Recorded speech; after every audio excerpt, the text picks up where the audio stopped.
Welcome back. We are here with the penultimate mission of Eye of the North, Destruction's Depths.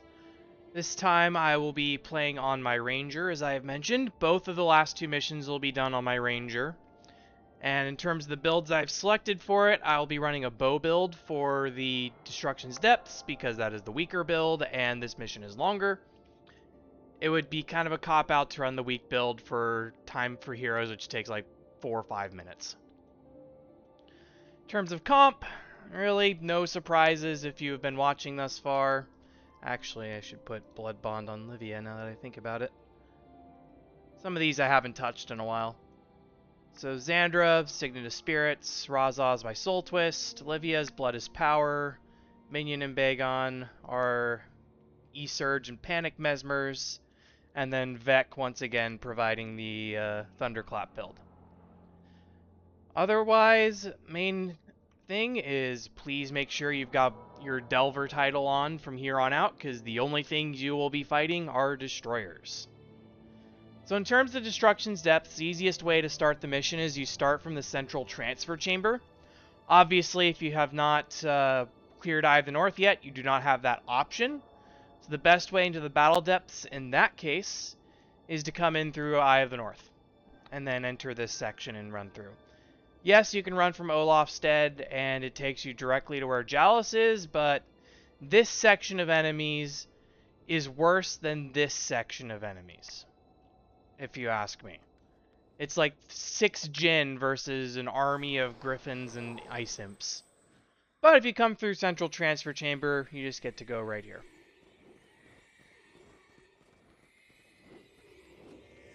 And you can start it by just talking to Jalus over here. I've mentioned this in the past few missions. If you have Destroyer Cores drop, the mission, make sure you take 3 of them to Alker, so that he can give you first Alker's Alchemical Acid. Or does he give you Light of Deldrimor immediately? Either way, his quest chain gives you Light of Deldrimor, which is free money in most dungeons. So, you want it. Hail, my friend. Here we go. So Destruction's Depths, one of the main things about it is you have these golems here. You can set them to ranged, melee, or defense. They cost 15 energy to activate, so you can target yourself, have your BIP give you some extra energy, and you can charge these guys a little bit faster. The main thing I like to do is I like to set 2 to melee and 1 to defense. Alright, we're going to have some Vetters we need to kill here as we make our way out to the actual mission.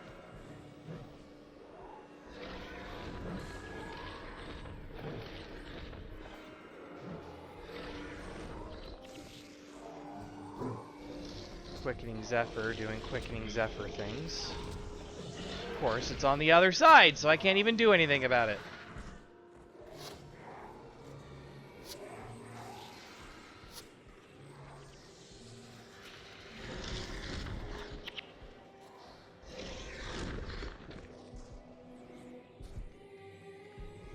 By the way, if you thought I was bad at interrupting with my Mesmer, I am far worse at it with my Ranger, because that one I have to account for the movement.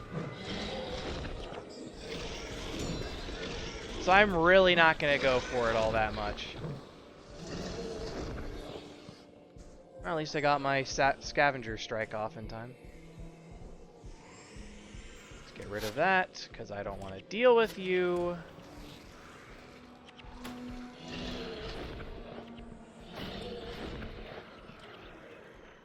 Drain enough of my energy, thank you very much.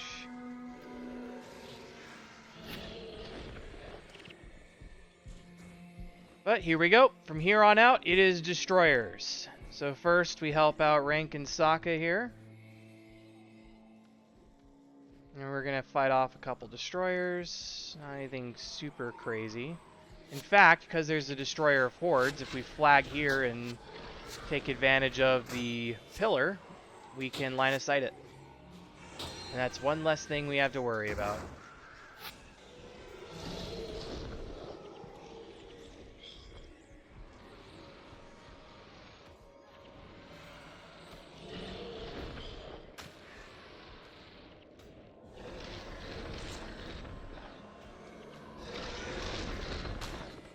There's nothing too much special here. It's just going to be a lot of fighting destroyers as we make our way through the Ebon Vanguard section.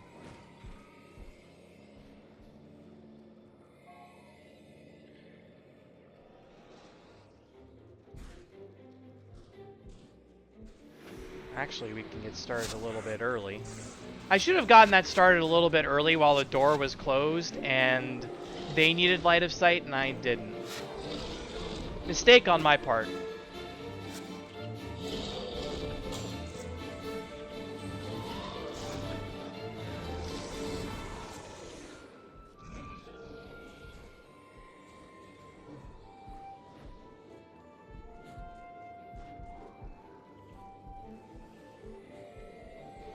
Now we're going to keep heading through, and because I hate Quickening Zephyr, I'm going to get rid of it.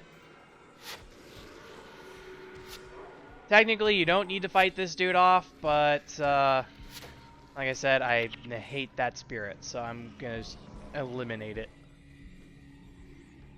Otherwise, you're pretty much just following the destroyers.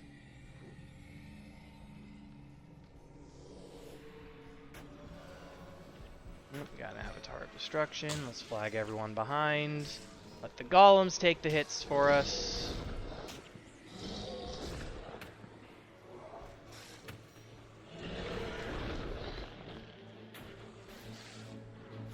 Really? Did the destroyers lose to the icy stalagmite? How does that even happen?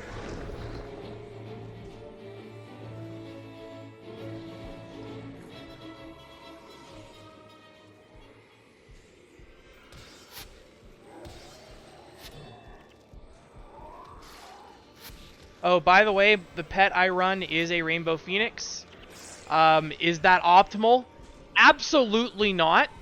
Is it style points? Oh, absolutely it is.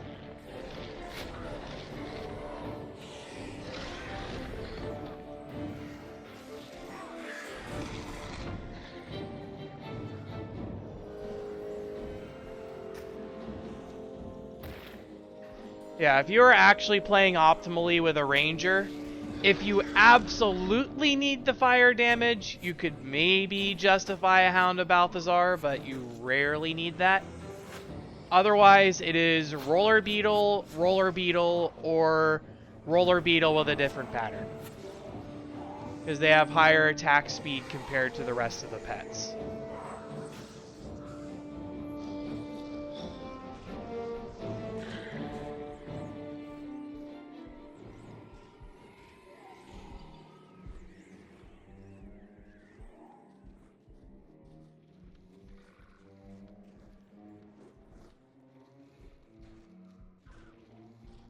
But we are not here to play optimally. In fact, playing a little bit suboptimally is good for this because it shows you don't need to be perfect to get these done. And that has been kind of a core tenet I've been trying to keep through a lot of these. I have been trying to demonstrate multiple options. Let's go for the hordes. Space out a little bit. So we can... Oh, one of the melee golems deactivated. If that happens, just run up and recharge its core. They are free meat shields. Take advantage of it. I guess they aren't really meat shields, are they? I guess they're just regular shields.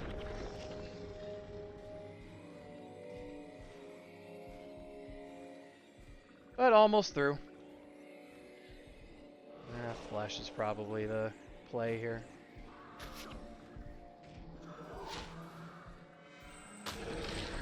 So I have not actually had a good flatbow drop, which is why I don't have one on this guy. I got rid of the Nevermore flatbow a while ago. I have a longbow for pulling, but at the time I got it, I did not realize how much better flatbows are compared to longbows and recurve bows, unless you are fighting something that actually knows how to move.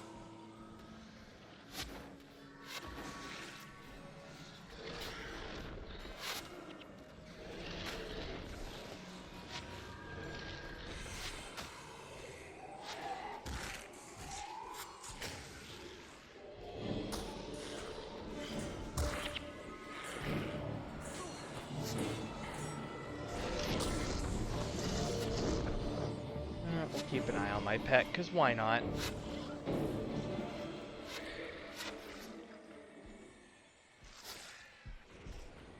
Is the gate already open? I don't believe it is. Oh. I missed a drop way back here. Well, let's flag everybody up and they'll do their thing. I'm sure they'll be able to hold on. It'll be fine. Just summon the spirits again, and they'll take care of it for me. They've got 2 golems up there. It'll be fine.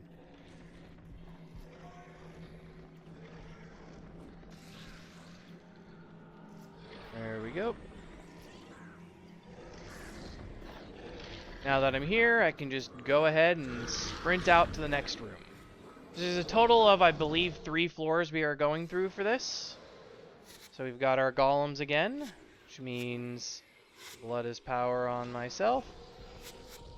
15 energy. If you're a caster, you have to do this a little bit less, but if you're a martial class and you're not patient, absolutely do that. It just saves so much trouble.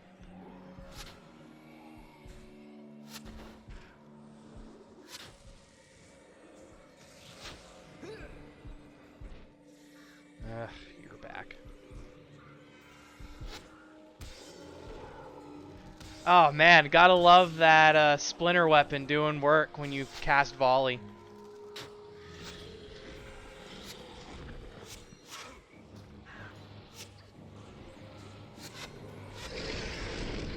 Yeah, hordes are definitely the top target here.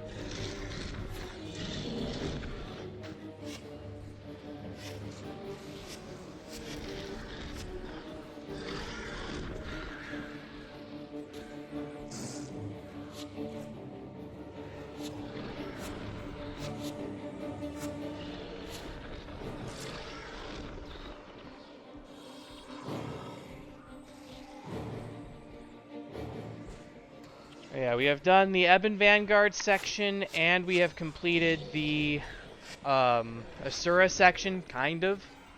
So next up are the Norn.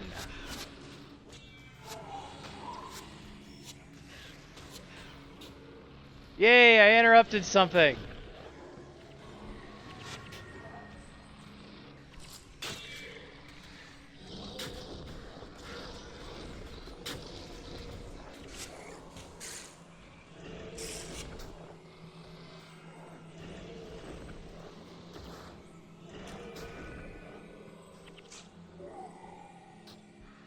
But yeah, bow damage in this game is pretty bad, unfortunately.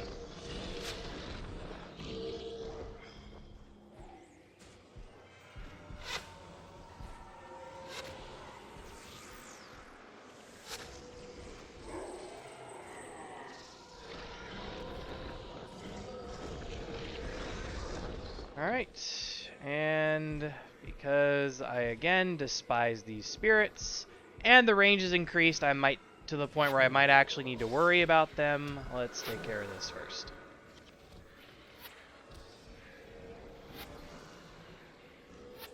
Especially frozen soil.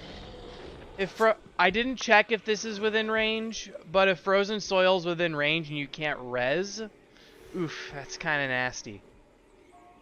So generally, what I like to do during the Norn section is I like to hold up here where Egil is. It reduces it from 2 to 3 fronts. Oh, they're fighting the spirits over there. And if I need to retreat, I can go across that ice bridge.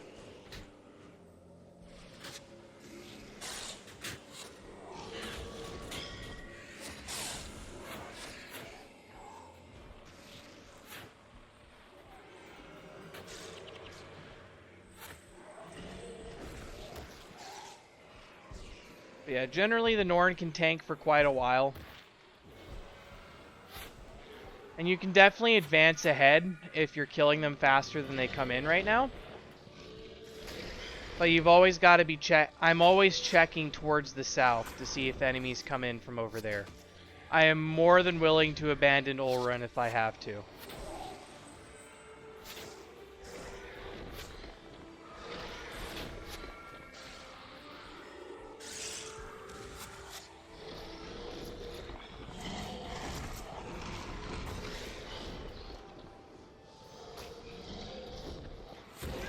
Now we head back to our starting point. Here we go. So what you can do is you can give yourself a slight height advantage by coming back up here.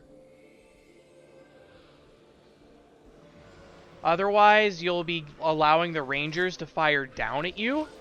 And bows do more damage when they're at a higher elevation. Destroyer of Thoughts, take that one first.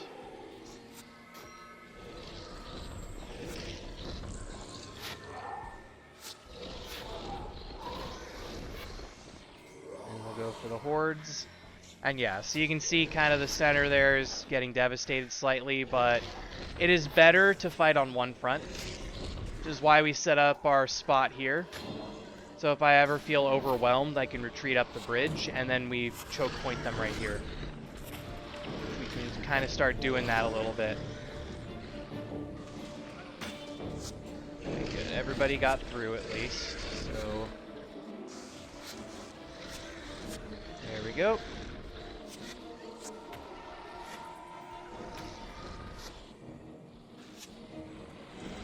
I probably should have brought a Surin Scan over Resurrection Chant, now that I'm thinking about it. It's the side effect of having not touched this build in a while and not really used it in the field. Because the other Ranger build I do is probably my favorite build in the game.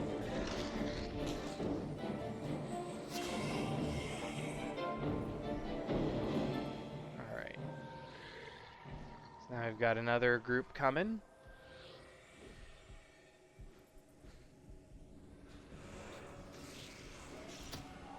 Yeah, it's Flesh. Flesh first, because 100 Blades is nasty. And Sanu, because Triple Chop can surprise you. If you need evidence of that, play Winds of Change and fight some of those... Fight some of them Jade Brotherhood warriors. Oh, we got a Hordes and Thoughts over here.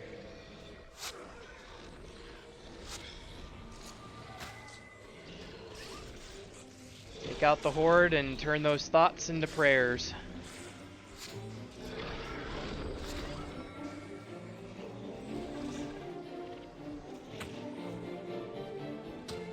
Avatar Destruction's next. It is a Dervish, which can be pretty nasty as a boss because it does double damage. If you let it in and do Mystic Sweep into the group, it can hurt. Well, with that, we are done with the Norn section.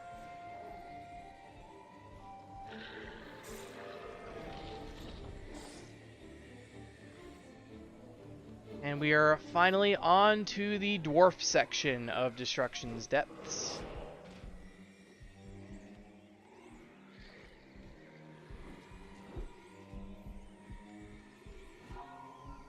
Okay, where did Olaf actually go to? He already advanced ahead? Okay, yeah, he already advanced.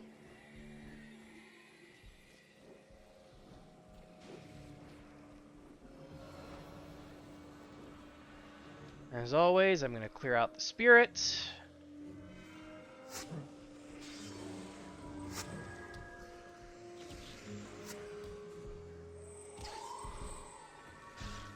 Ah, couldn't block it, really?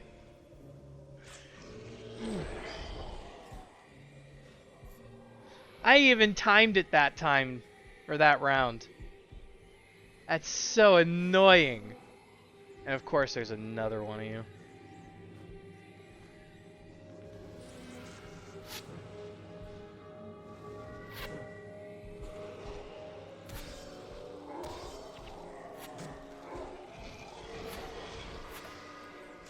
There, not that time. One was enough.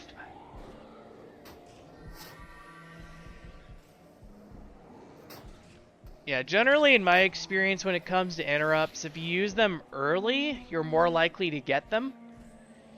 Because that's when all of the NPC skills are off cooldown. That's why I managed to actually pull off 2 in a row there.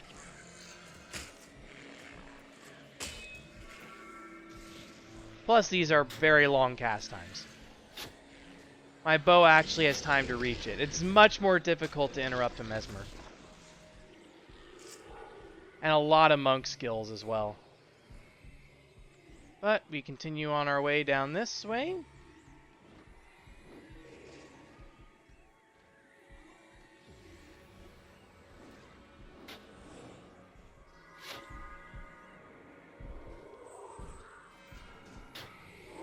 Man, we have not let this dude use a single skill. That was crazy.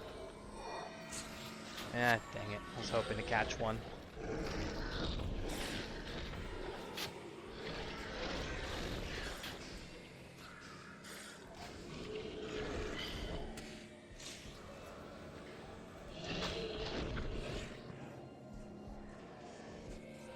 But yeah, if you really want to interrupt as a ranger, you should be bringing Broadhead Arrow, because that causes daze, and that not only triples the time it takes to cast a spell, it also makes it so everything's easily interruptible. All you have to do is hit the guy and it interrupts them. Extremely useful shutdown.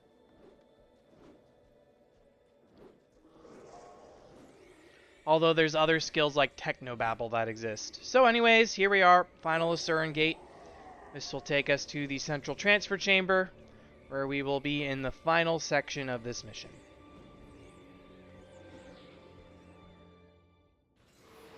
So, starts out much the same. We activate our golems here. Livia, give me my energy, please.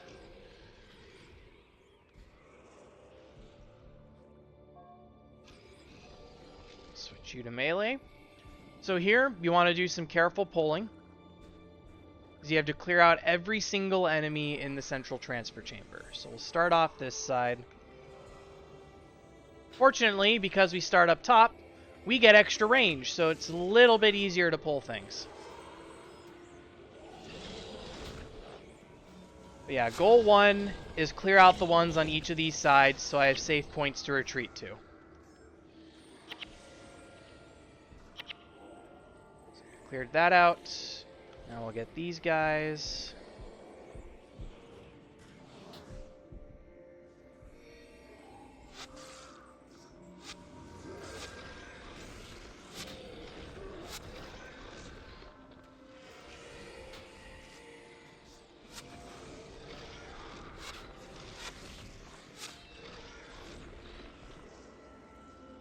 Now we can take out the Destroyer of Lives on each side, and we will be set. That is the bad part about being bow, is sometimes you have to go a little bit closer to actually get your heroes to engage. The other option is you set them all to aggressive, and that makes pulling extremely difficult, so I would not do it. But you could.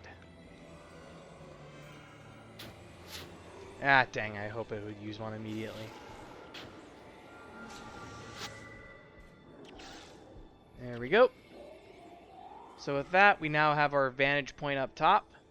If you want to be extra fancy, you can try doing non-line of sight attacks through here. I've never found that works out well. You're going to get some hero that runs around the stairs and tries to cast something. It's inevitable. It always happens. So instead, I'm going to flag some heroes over here and pull these guys. There we go. They're in a good spot now.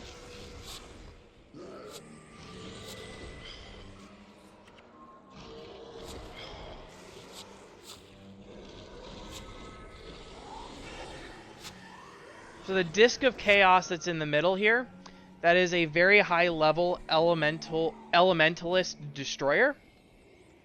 In particular, it's got a lot of AoE, so don't let it near you. It's got skills like Flame Burst, for example.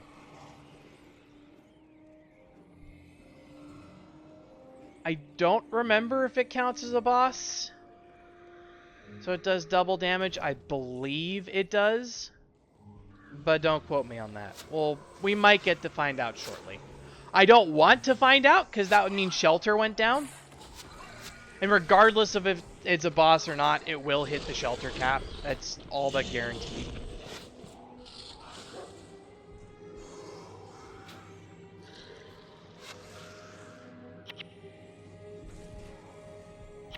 Oh, here he comes. Magnus, I need you to refocus your efforts. It's also got an insane amount of health, too.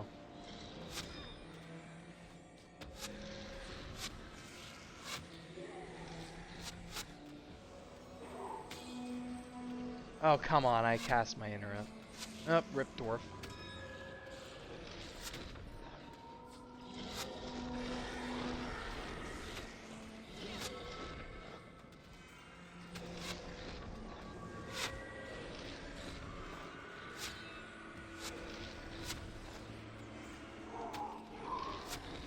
Oh, wow, I got an interrupt.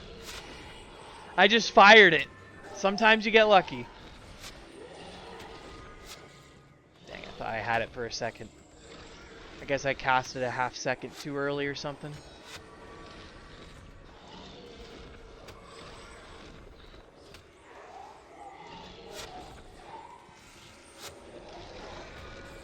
There, got that one for sure. Other things you can do is you could also slot one of your Mesmers to be an Illusion Mesmer using skills like Wandering Conundrum. That also doubles the length of spell casting. And also, I believe Hex's guys near. It's an AoE Hex as well. So that can also allow you to get a little bit more time to cast your interrupts. 2 Sinews and 2 Thoughts. Let's go after the Thoughts first.